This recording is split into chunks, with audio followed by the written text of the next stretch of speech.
Hey, welcome back to Calm AF. Today's episode, we are going to be throwing it way back to January of 2022. This is one of my absolute favorites. It's an episode that people reference a lot, and it's actually how many of you found me in the first place. So it holds a very special place in my heart for so many reasons.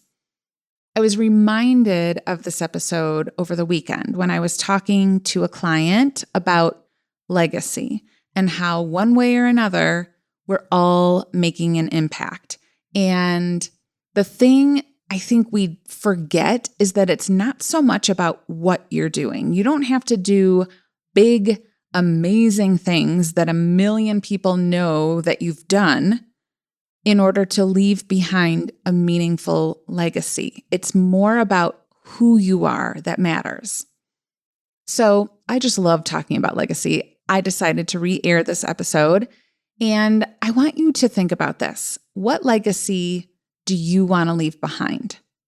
Like, if today was your last day, would how you want to be remembered, is that how you would be remembered?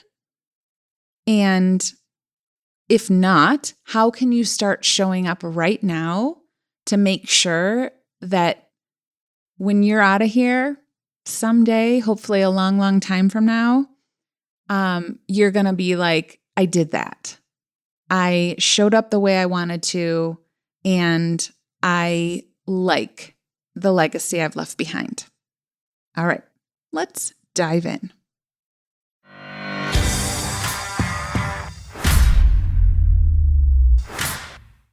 Hello, gorgeous soul. Welcome back to Calm AF. I hope you're having a wonderful day. I hope 2022 is being kind to you. I know it hasn't for everybody. Listen, just because 2022 is going to be a really great year doesn't mean it's not going to have bumps, okay? Do not take the bumps to mean anything more than just a bump. Keep telling people this. And I want you to really let that sink in. Just because there are things that might still be hard or bad days doesn't mean that 2022 isn't going to be an amazing year, because it is. Okay. So today I actually had a very different episode planned, and I am pushing it off a bit because I have a different message that pushed its way to the front of the line. Which is how I roll, by the way. I make plans, I have schedules, but I know that they are always subject to being rearranged or ditched if an energetic idea pushes its way to the front of the line. Okay? And this isn't the topic, but if you happen to be a person like me who has the best laid plans written out beautifully on a piece of paper, and then by the end of that plan, the plan doesn't look anything like the original, who freaking cares? Okay? Just because I had something else planned for today in my planner doesn't mean I can't cross it off if something else pushes its way to the front of the line, okay? Leave yourself alone. Stop judging yourself for this.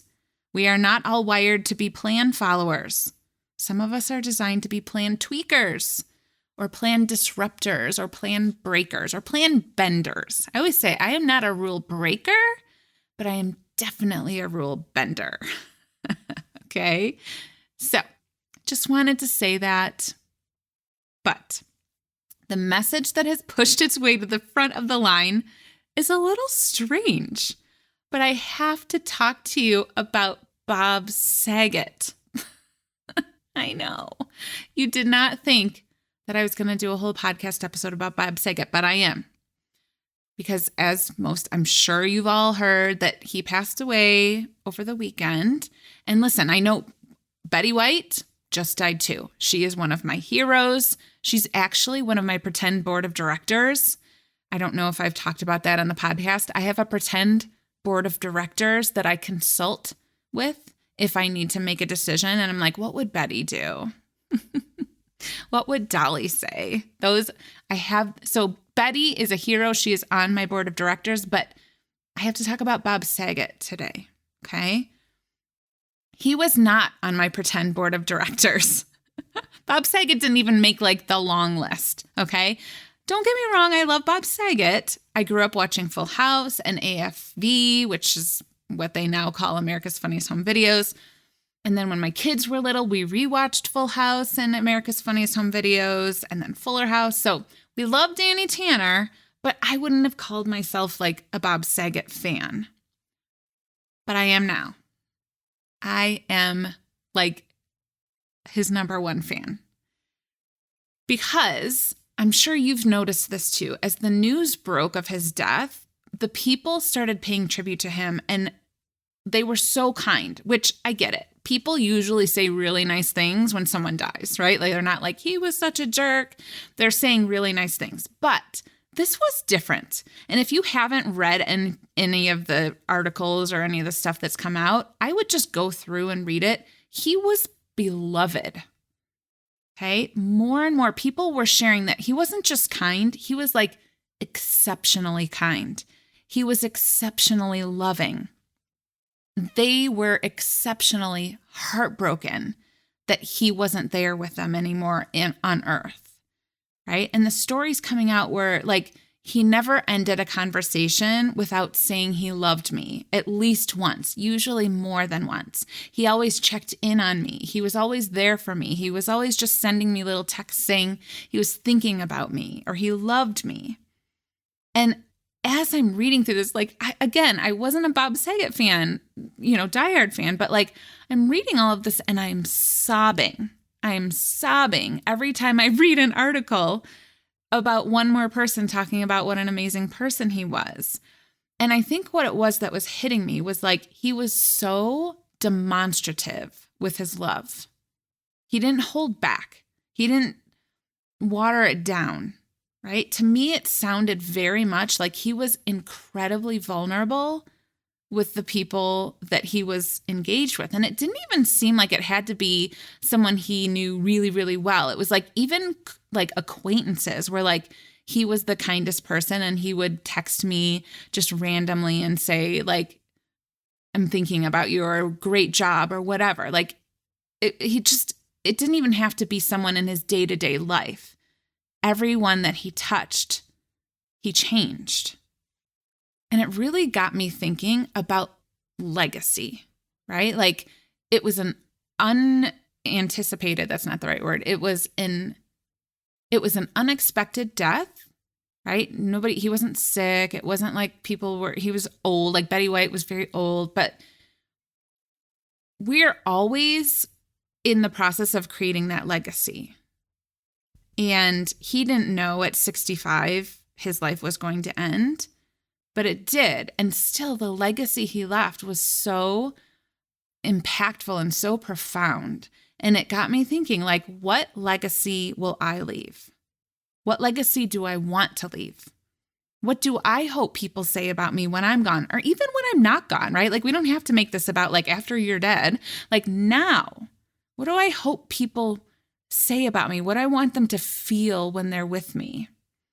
And I was like, I really want people to say the same things about me that they say about Bob Saget, which is not something I ever thought would come out of my mouth, but here we are. Life is weird. So as I'm on my walks, I take real long walks. So I'm on my walk thinking about the legacy that Bob Saget left and what legacy actually is. So I got home and I looked up the definition. I figured it was something about how you were remembered or what reputation you leave behind. And that is part of the definition. But the other part, like, made the hair on the back of my neck stand up. So this other interpretation, which I knew, but just didn't connect it, is it's a gift you leave for future generations. So a lot of times they're talking about money being a legacy, right? Like you leave a legacy. I love this so much. It's a gift you leave for future generations. Yes, it's your reputation, but it's also what you are leaving for future generations. Because something I am constantly telling my clients is, yes, you are doing this to improve your life. But by you becoming the human who steps into her full power, you are changing your life for sure, but you are also changing future generations. You are breaking patterns. You might be the person to break the familial pattern of people pleasing.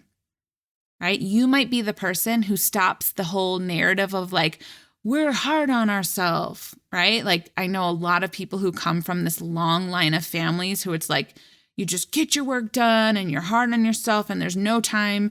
You could be the one to end that. You could be the woman to end that women put themselves last. I remember this one Thanksgiving. I was little. And I remember I was at my grandma's house and we were all of the women, I remember it was fun. I enjoyed it, but like all the women were in the kitchen getting everything ready. And so everything's finally ready to like get your plates. And my grandma she tells me to go get the men. And I was like, wait, what? I was like, we just did all this. We eat first, right? Like they can get themselves. So I was like, I am not going to be that way, right? You might be the person in your family who changes that pattern. That's what I wanted to be. Now, my mom did not do that, but I was like, I am not bringing that pattern to my kids. So it's all about what you are bringing, the gift you are leaving for future generations, right? And I think about that all the time. The work that I'm doing on myself has changed my entire life top to bottom. There's no arguing that, right? It's made it so much better. But my why, it's yes for me, but it's also for my kids, but it's also for their kids and their kids. Okay. So what is that legacy for you? Here's some of the questions I want you to really reflect on. Okay. What is the legacy that you want to create? Who is the version of you who is living that legacy now? Okay. What are the gaps between who you are now and who that person is? I hope that makes sense. So you are right now, you're creating the legacy, right? And it might be amazing, and it probably is amazing. And there is another leveled up version. There's more, right? There's more that you want. What is the gap between where you are and where you want to be, what you want to create? For me, I want to be more demonstrative in my love, like Bob Saget. I sometimes hold back a bit. I know what that requires of me. It's to go even deeper into my old story about being vulnerable, right? Like I've always had this fear my whole life of being vulnerable. And that's something that I've really worked on. But like, I want to work on it more now with my coach. I want to be a little bolder, even more authentic, because I still struggle at times with watering myself down. That too requires some coaching to see what thoughts I'm still holding on to. It's old people pleasing. It's old approval seeking, right? That's all. And I just want to I want to take it and I want to go even deeper because of the legacy that I want to create.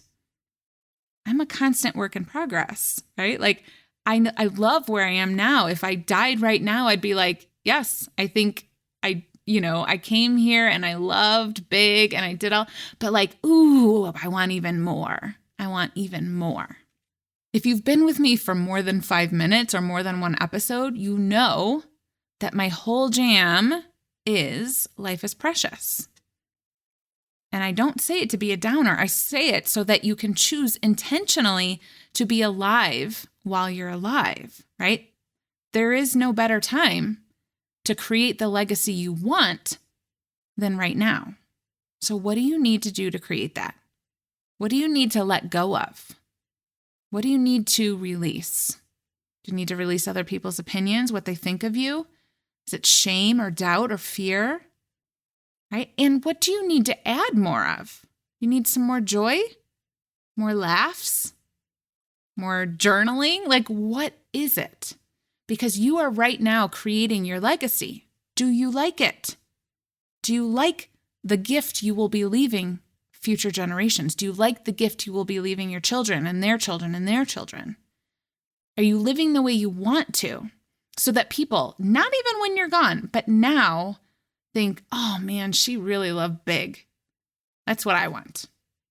And if not, if you aren't living that right now, if you aren't moving towards what you want, don't spend one single minute beating yourself up about it, okay? I'm going to cut that shit off right now. Don't be like, no, I've created this legacy I don't like. It doesn't matter. Start where you are right now. You will waste time if you go into that shame spiral. I just want you to decide. And I want you to answer those questions. What do I need to do today to take steps towards ensuring I'm creating the life and the legacy I want? That's really all there is to it. All right, gorgeous souls? So that is my podcast about Bob Saget. My new hero. I love him. All right. I hope you have an amazing rest of your day. Remember the motto, the Calm AF motto, lighten up, have fun, and it's done. I love you so much. I will see you next time. Thanks for listening. And before you go, one more thing. So as you know, I am slightly obsessed with helping as many humans tap into their calm AFness as possible. So if this podcast has helped you, would you please leave a review, make sure you're subscribed, and share it with your friends. Also, make sure you head on over to KristenFinch.com to see how you can work with me. You can sign up for my emails and get any other goodies I have available. Until next week, I love you so much. I am so grateful that you're here. I'll see you next time.